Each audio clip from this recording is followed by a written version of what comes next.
My roommate was a total copycat. She copied my clothes, my hobbies. She even started copying the way I talked and moved. It was annoying, but I didn't think much of it. Until I woke up one day and found I had become her. But she had no idea that the life she was so desperate to take over was a complete sham. My family had gone bankrupt long ago and was living on borrowed money. My perfect boyfriend was a psychopath. And my glamorous family was a pack of monsters. Stella, did you just teleport? I swear you were right behind me, but now you're way up there, and you. Sarah, what are you doing? My roommate Chloe's shriek made me look up. There was Sarah, standing in front of the full-length mirror in our dorm room, looking panicked, ashamed, and furious all at once. Sarah, who always dressed like a tomboy, was wearing my white slip dress, a cheap, crooked wig perched on her head. Her shoulders were broad, and she was a good half a foot taller than me. My dress, obviously several sizes too small, was stretched tight across her body. At first glance, she looked like a man who'd secretly tried on a woman's clothes. Why are you guys back already? Sarah frantically ripped the wig off and took half a step forward. Yup. The sound of tearing fabric filled the room. A huge gash opened up in my dress, running from the knee all the way to her upper thigh. The dress was ruined. I'm sorry. I didn't mean to.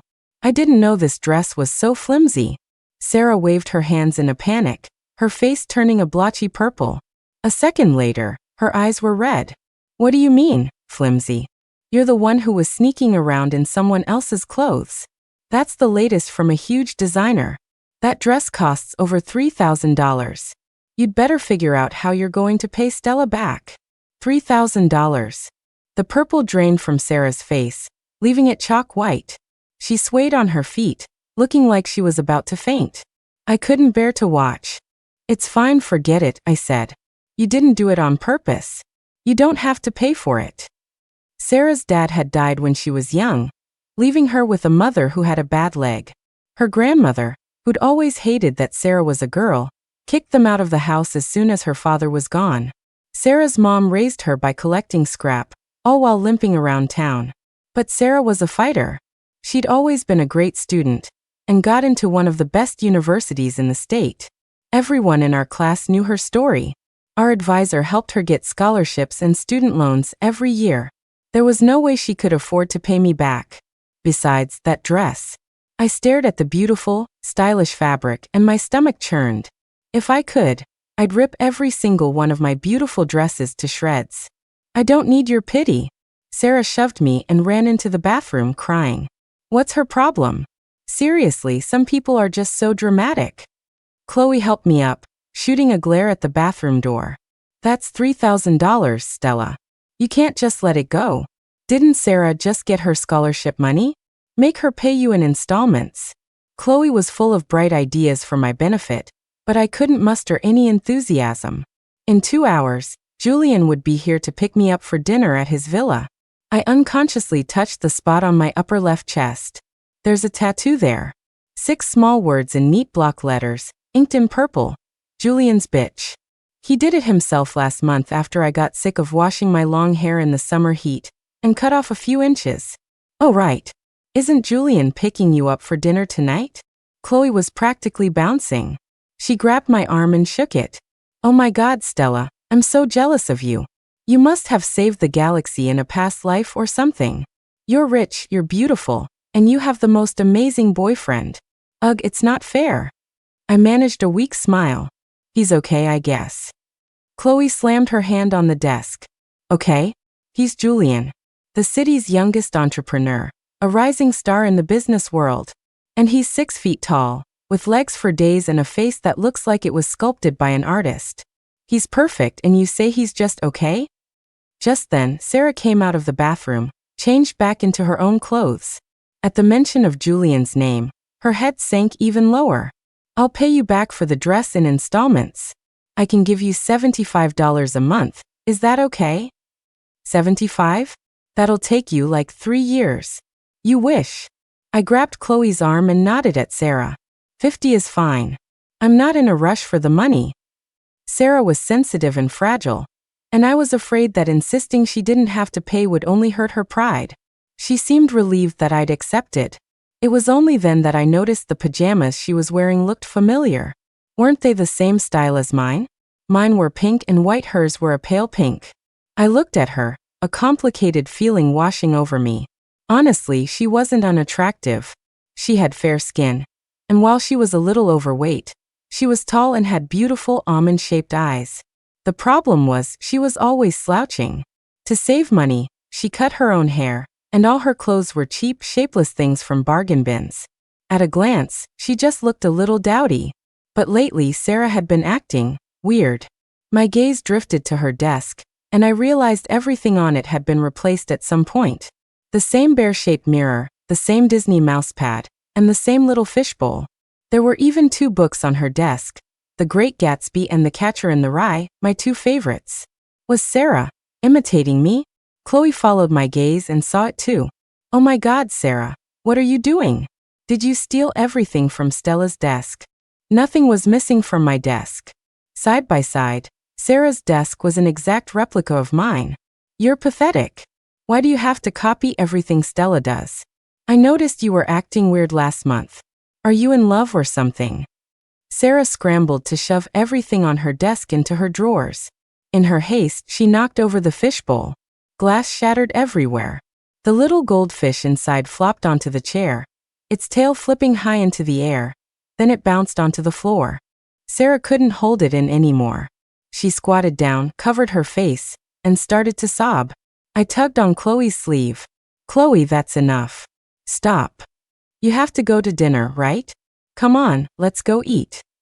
Chloe's eyes widened with delight. Really? I can really come with you? Oh my God, I'm so excited. Where are we going? A steakhouse? Or that fancy new Japanese place? Chloe seemed to have gotten the wrong idea. I was about to explain when she grabbed my arm and excitedly dragged me downstairs, chattering a mile a minute. I couldn't get a word in edgewise. By the time we got to the dorm entrance, Julian's car was already there. Before I could stop her, Chloe had pulled open the passenger door and hopped in. I had no choice but to slide into the back seat and face Julian's icy stare. This is my roommate, I stammered. Julian. It's so nice to meet you. I'm Chloe, Stella's roommate. Thanks so much for treating us to dinner tonight. So, where are we going? Julian was an alum from our university, a good 7 or 8 years ahead of me. He'd even given a speech as a distinguished graduate at last year's anniversary celebration. Seeing me with my head down, too scared to speak, he leaned over from the front seat and patted my head. This is the first time our Stella has brought a friend to dinner. We'll have to take you somewhere special. Chloe covered her mouth dramatically, looking at us like she was watching her favorite ship sail. Only I knew that Julian was furious. His hand hadn't wanted to pat my hair, it had wanted to wrap around my neck and squeeze. Dinner was terrifying. Julian put on his gentle, charming, perfect gentleman act, and had Chloe completely smitten in minutes. She called him her idol and promised over and over to be his spy and make sure no other guys at school dared to hit on me. After he called a car to send Chloe home, Julian's face instantly turned cold. He leaned in close, his breath hot against my ear. You did that on purpose, didn't you, Stella? Have I not told you not to test my limits? Now, how should I punish you tonight? I was too scared to say a word. My muscles tensed up, and my whole body started to shake. Julian gently took my hand and draped his jacket over my shoulders. I could feel the envious stares of other girls around us, but all I wanted was to run away, as far from Julian as I could get. What color should we use today? Pink, blue, turquoise, or purple? Inside a luxurious villa in a high-end downtown community, Julian's face was entranced as he ran his fingers over a row of dog collars on the table. Each collar was a different color, exquisitely made, with a matching chain. Why aren't you lying down yet? Oh, I get it. You prefer it a little rougher, don't you? He grabbed my neck, his grip tightening as he forced me onto a massage table. Next to it lay a vast array of tattooing tools. After fastening a collar around my neck, he began to select his instruments. I knew that because of what happened today, I would get another humiliating mark on my body. My chest, my stomach, the insides of my thighs, all the hidden parts of me were covered in a dense web of tattoos. When I first met Julian, I thought I had found the love I had been waiting for my whole life. I never imagined I was stepping into hell. And Julian had spent years meticulously paving that road to hell for me. He knew everything I liked. He orchestrated countless romantic chance encounters. He was a hunter who had carefully set a trap, just waiting for me to walk right into his grasp. I lay on the table with my eyes closed, forcing myself to endure the pain. The more he wanted to see me break, the more I refused to give him the satisfaction. It wasn't that I hadn't thought about calling the police or running away, but Julian had already bought off my parents. They had signed stacks and stacks of documents diagnosing me with various mental illnesses. I tried calling the police once. My parents showed up at the station with a doctor, claiming I'd had severe persecutory delusions since I was a child, and that I had gotten all the tattoos myself. Julian warned me that if I ever tried to escape again, I'd spend the rest of my life in a psychiatric hospital. My father owned a construction company, but due to his mismanagement, it was drowning in debt. That company was his life's work, and he was willing to pay any price to keep it afloat. I was that price. As for my mother, as long as she could continue playing the part of the wealthy wife and hold her head high in front of her side of the family, she'd sell her soul to the devil. They even tried to convince me that it wasn't a big deal, getting locked in a dog cage and getting a few tattoos. They said Julian was good to me, buying me all sorts of luxury goods and taking me to the best hotels and restaurants. If I just behaved and didn't make him angry, my life would be very comfortable. Another tattoo appeared on my thigh. I didn't even bother to look. It was always the same few words anyway. He wasn't exactly creative. My indifference infuriated Julian. He dragged me by my hair and forced my head into the bathtub. I didn't even struggle.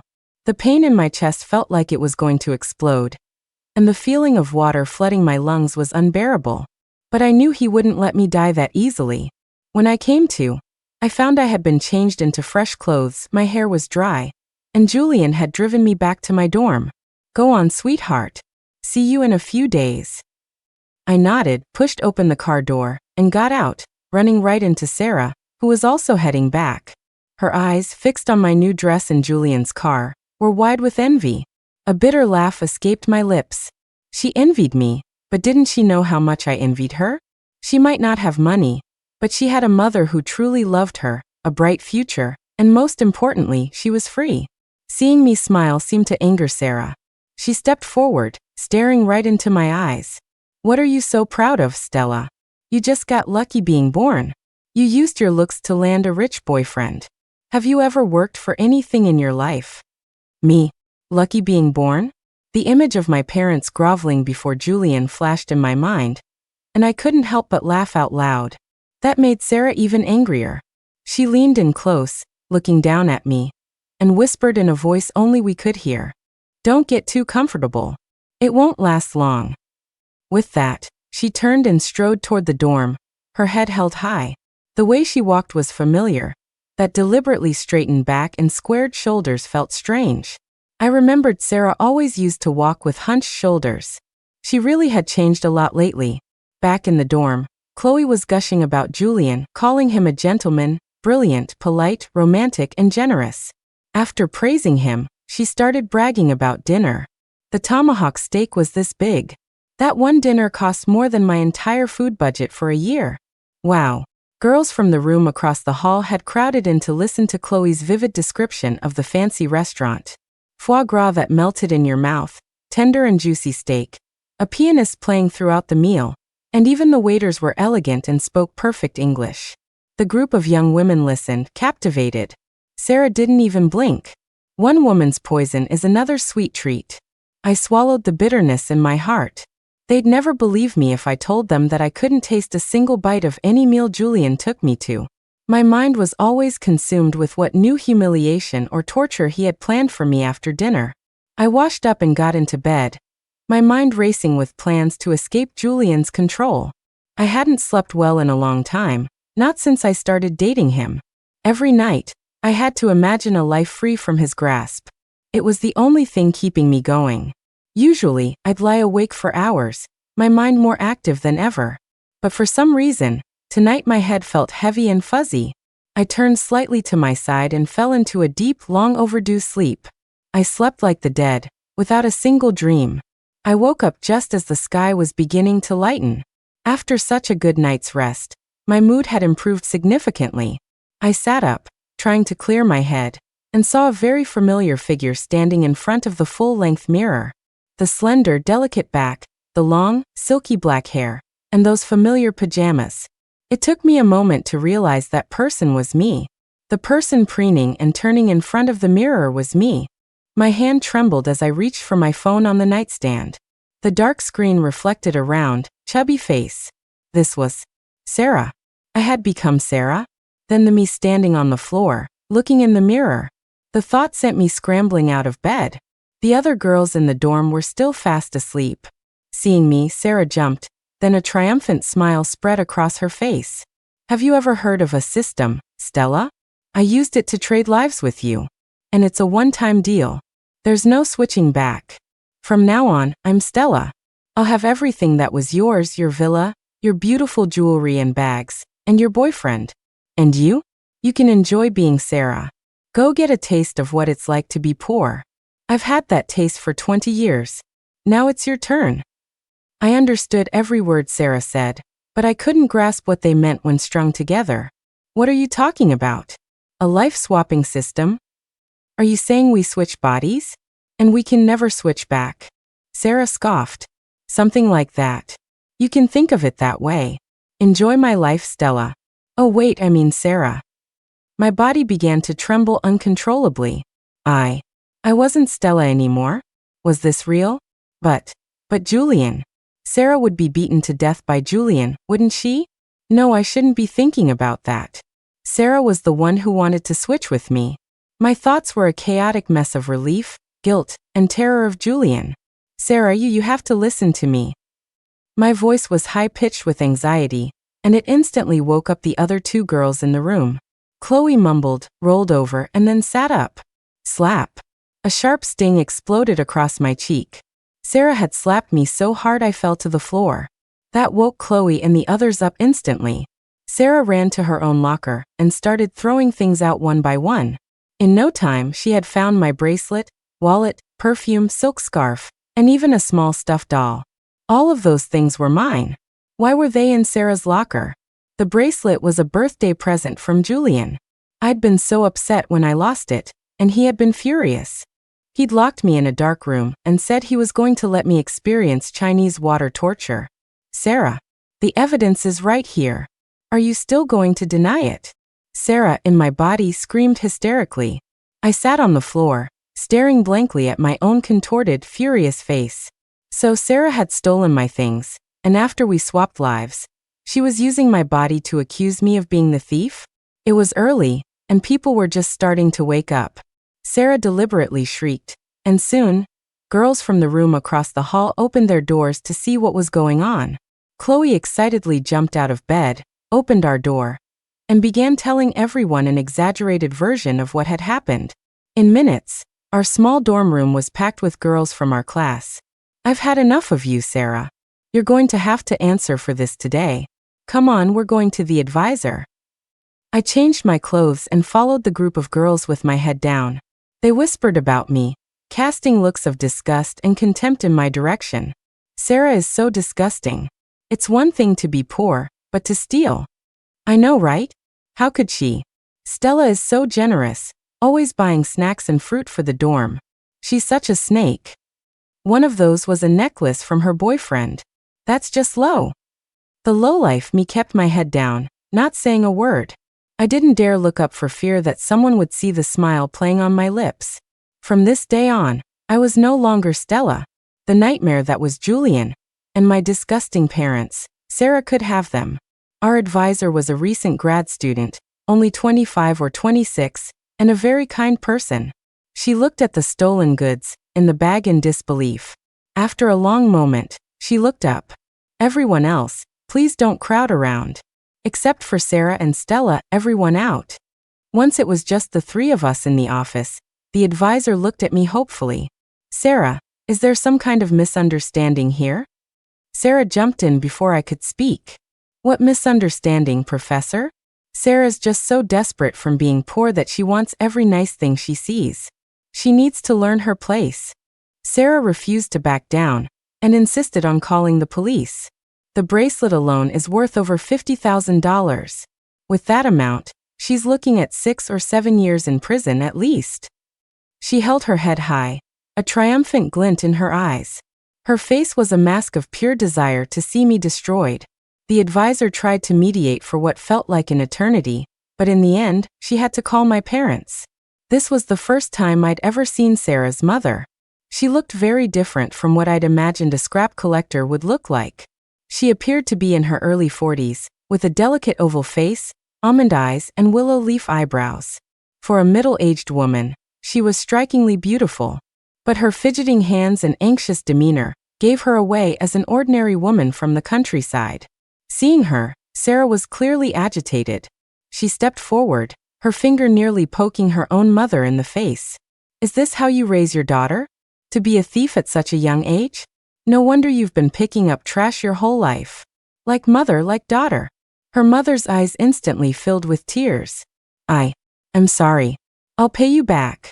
I promise I'll pay you back. My Sarah, she's just had such a hard life. She didn't mean it. If you can't afford a child, why did you have her? Did you ask for her permission before you brought her into this world? If you can't give her a house, a car, or a good life, what right do you have to be a mother? You brought her into this world just so she could suffer, envy others, and finally become a thief. Sarah screamed the last few sentences, unleashing nearly 20 years of buried resentment. I'm sorry, I'm so sorry. I failed as a mother. I didn't raise my child right. Let me go to jail instead. I'm begging you, please don't call the police. My Sarah worked so hard to get into college. She suffered so much just to get an education. This is all my fault. Sarah's mother knelt on the floor, sobbing, while Sarah stood over her, arrogant and defiant. Her eyes filled with a raging hatred. The advisor and I were stunned by the turn of events, standing there foolishly, unable to react. Finally, the advisor gave me a gentle nudge, signaling for me to go plead with Sarah, while she went to help Sarah's mother up. I looked at the emotional Sarah, unsure if her hatred was directed at me or her own mother. It seemed her resentment for her mother was even deeper than her resentment for me. With the advisor's mediation and my own acquiescence, Sarah stated her terms. She wouldn't call the police, but she never wanted to see me at the school again. She wanted me to voluntarily withdraw. I understood what Sarah was thinking. Now that she had my identity, she was desperate to sever all ties between us, to make me disappear from her world completely. Coincidentally, that's exactly what I wanted too. I didn't have the power to fight Julian yet. He was extremely smart and perceptive, and he would probably figure out something was wrong soon. But luckily for me, he was a staunch materialist and incredibly arrogant. He would never believe in things like systems or body swapping. His disbelief would buy me some time to escape. When they heard I had to drop out, both Sarah's mother and the advisor looked like they'd been struck by lightning. Sarah's mother fell to her knees again, bowing her head to the floor over and over. It was a heartbreaking sight. Watching Sarah stand there, calmly accepting her own mother's groveling, I couldn't help but feel a new sense of wariness toward her. She was a cold, ungrateful snake, no different from trash like Julian. Her mother's tears and the advisor's pleas did nothing to change Sarah's mind. She insisted I withdraw from school, and that it had to be done within a week. I had to be out of the dorm and off campus by the end of the day. Before I left, Sarah slipped something into my hand. Don't blame me, Stella. Blame your bad luck. You've had 20 years of living like a princess. You've had your share. I looked at Sarah, who was leaning in close, and I leaned in too, whispering in her ear, "Enjoy my world, Sarah." I don't know what possessed her, but Sarah gave me back the diamond bracelet Julian had given me. I comforted Sarah's sobbing mother, and then went back to the dorm to pack my things. I had been with Julian since my freshman year. For 3 whole years, not a single day went by that I wasn't planning my escape. Julian was very rich. The credit card he gave me had no limit, and he didn't care how much I spent. Over those 3 years, I had managed to save a considerable amount of money, enough for an ordinary person to live comfortably for the rest of their life. Sarah's mom had rented a small, simple courtyard house near the university, the yard piled high with the scrap she collected. For the past 2 days, she hadn't even gone out to collect any. She just sat with me, her face constantly wet with tears, repeating the same few phrases over and over about how she had failed me, compared to my own mother, who did nothing but funnel money to her family and spend her days shopping and at the spa. I felt true maternal love from Sarah's mom. She would rack her brain to cook delicious meals for me. Whenever she found a pretty little trinket while collecting scrap, she would clean it up and carefully present it to me the next day. She was poor and lonely, but she loved me with all her might, striving to give me what she considered the very best of everything. These few days with her have been the happiest of my life. 3 days passed like this, and then Sarah showed up at our door. Your chest tattoo. She looked awkward and stammered. A chill went down my spine. Julian usually saw me once a week. By tomorrow, Sarah would likely be starting to regret her decision. It's drawn on with special ink. I lost a bet with my boyfriend, and this was the penalty. It'll take about 2 weeks to fade. Sarah let out a sigh of relief at my words, then wrinkled her nose in disgust as she glanced around the small courtyard. It stinks in here. I'm leaving. And since you've already dropped out, don't live so close to the school anymore. I don't want to see you, or your scrap-collecting mother, ever again. She was so fickle. Sarah pinched her nose and left. I turned around to see her mother standing at the door, gazing wistfully at Sarah's departing figure. Did your classmate forgive you? Is she here to ask you to come back to school? I felt a pang of pity, but shook my head. She told me to move away, to not stay near the school. She said she never wants to see us again for the rest of her life. Mom, let's move. Sarah's mother staggered back 2 steps, catching herself on the wall to keep from falling. Her lips trembled for a long moment, and her voice came out raspy and dry. Did she really say that? She said she never wants to see us again? As the words left her mouth, large tears rolled down her mother's delicate face. I reached out and wiped them away. Mom, don't be scared. I'll take care of you from now on. We'll have a good life.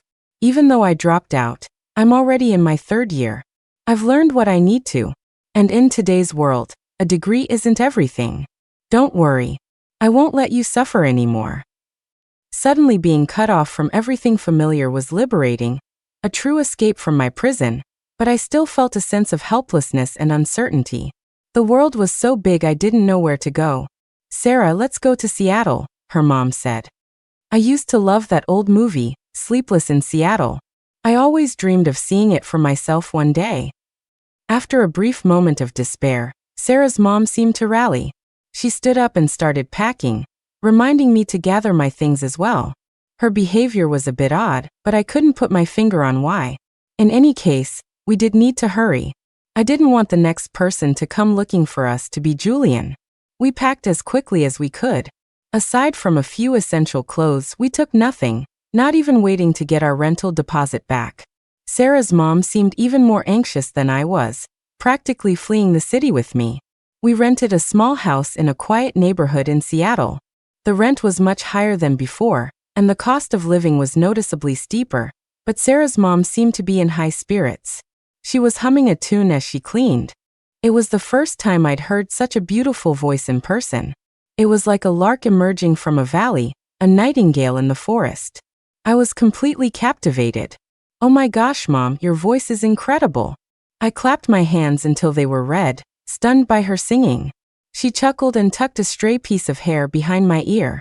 What are you talking about? Your singing is much better than mine. Sarah had a skill like this?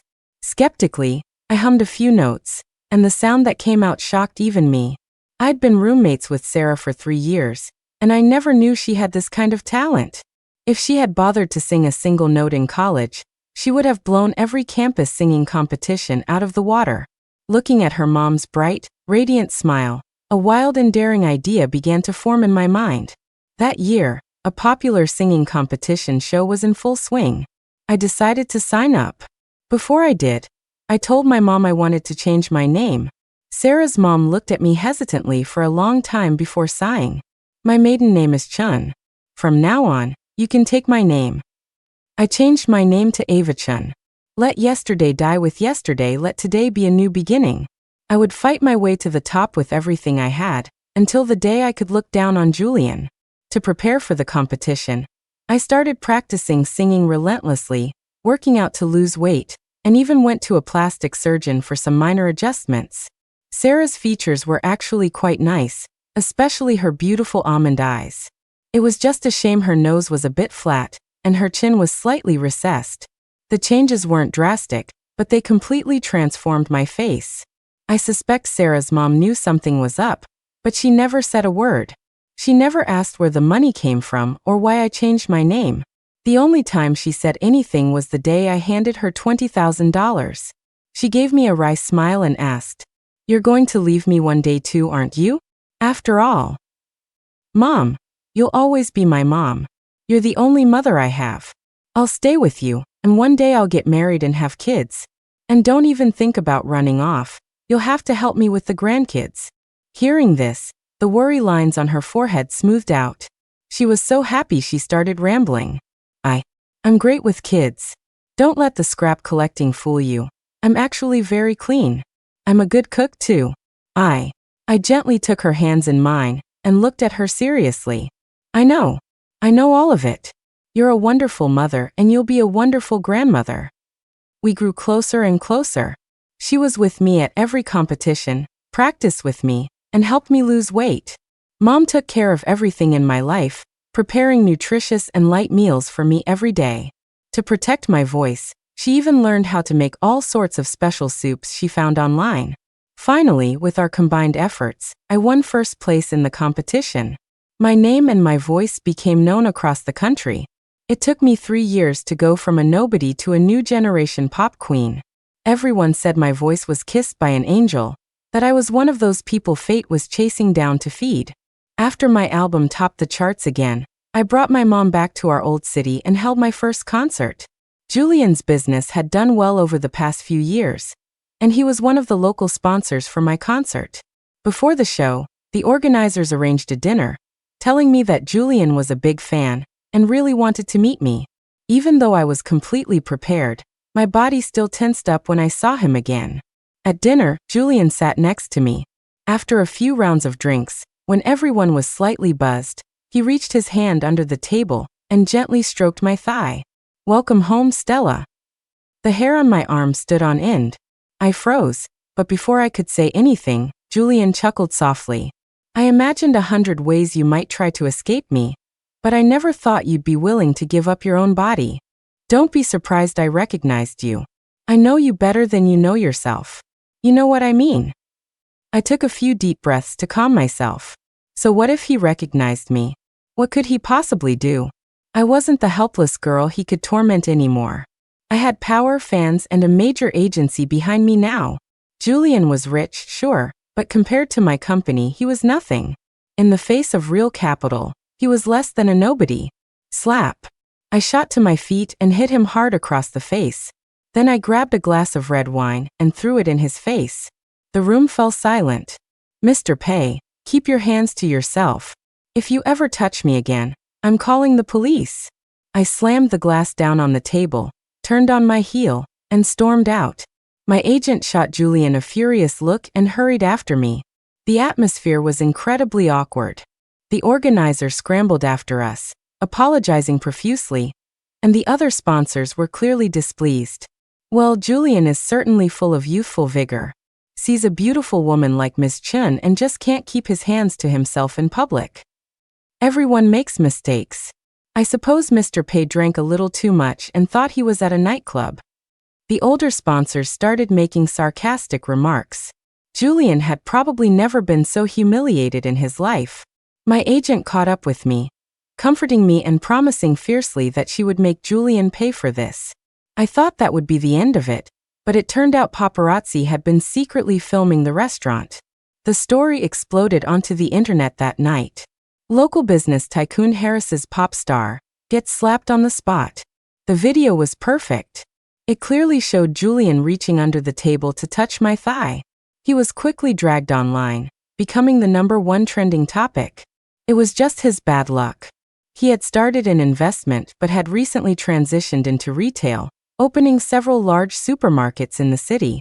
He had just started building a customer base when this scandal hit. The power of a fan base is astonishing. People started throwing rotten eggs and paint at his stores every day. Protests erupted. Soon, all of his supermarkets were forced to shut down. In the first round, Julian took a massive hit to his finances and his reputation. But that was only the beginning. One day, I was resting in my hotel when the front desk called to say a young woman named Stella wanted to see me. It was the first time I had seen her in 3 years. Sarah was much thinner now. The dress she wore hung loosely on her frame, as if a strong gust of wind could carry her away. Stella? You're Stella. No, wait, you're Sarah. You're me. Sarah's mental state was clearly not good. She looked around the luxurious hotel suite with envy, her eyes lingering on the pile of gifts from brands carelessly tossed on my bed. Long time no see. Have a seat. I leaned back lazily on the sofa and gestured with my chin. Before we switched lives, she had always looked at me with that same expression, a crazy mix of envy, obsessive jealousy, and pure hatred. It seemed 3 years hadn't changed a thing. Stella, you have everything now. Why did you have to come back and ruin things between me and Julian? This genuinely surprised me. You and Julian? After everything he's done to you, you don't hate him? At the mention of his name, Sarah couldn't help but shiver. She subconsciously touched her chest. I imagined it had acquired quite a few new marks over the years.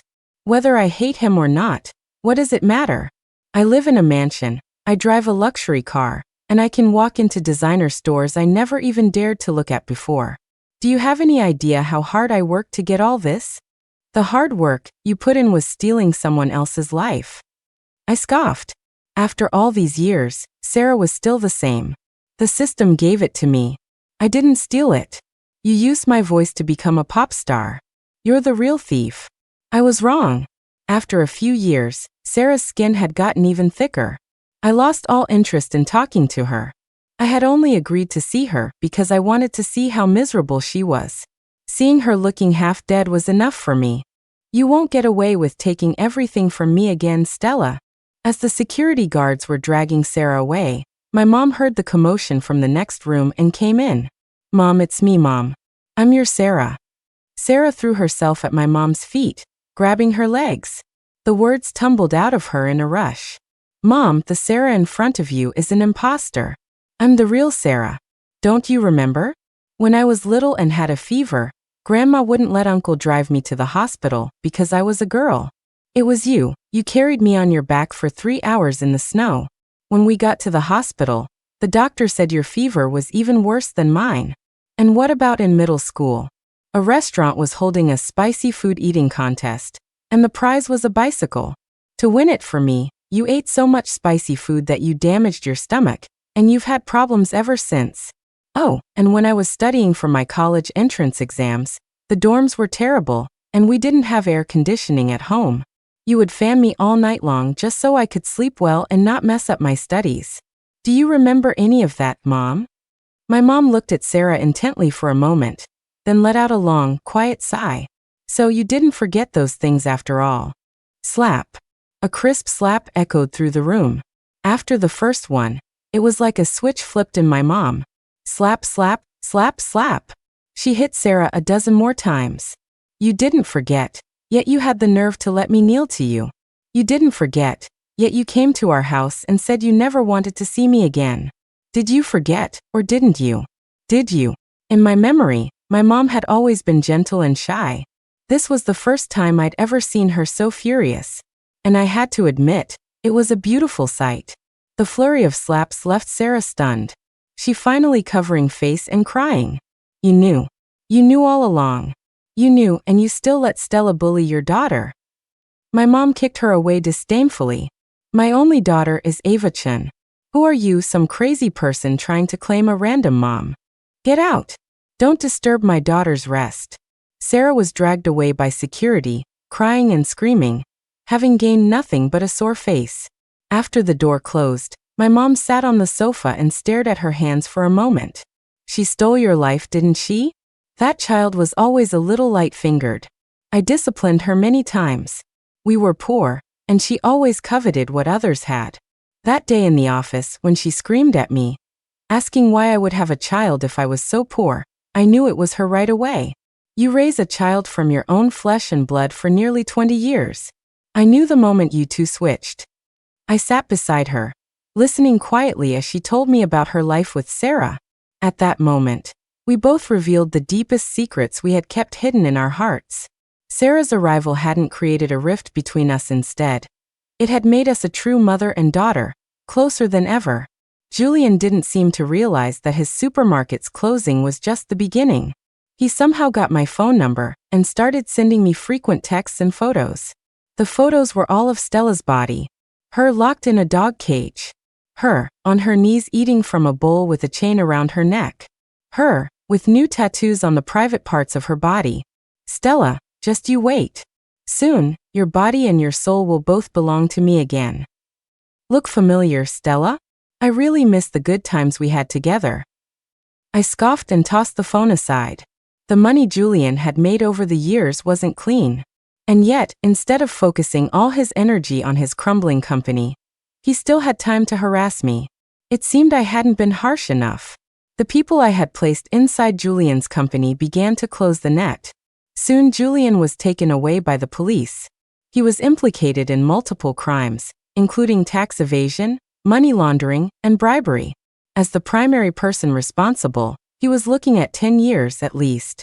All these years, my parents had been living in a villa under Julian's name.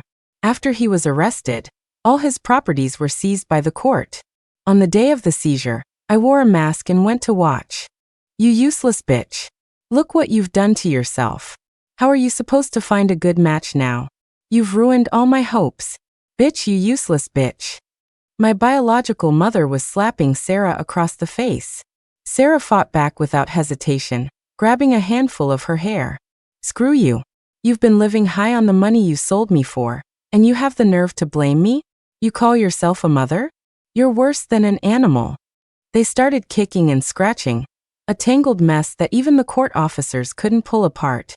My father was on his knees wailing.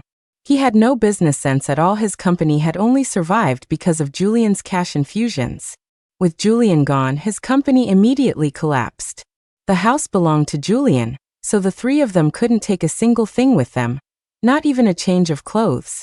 After her fight with my mother, Sarah spat on the ground. What are you looking at?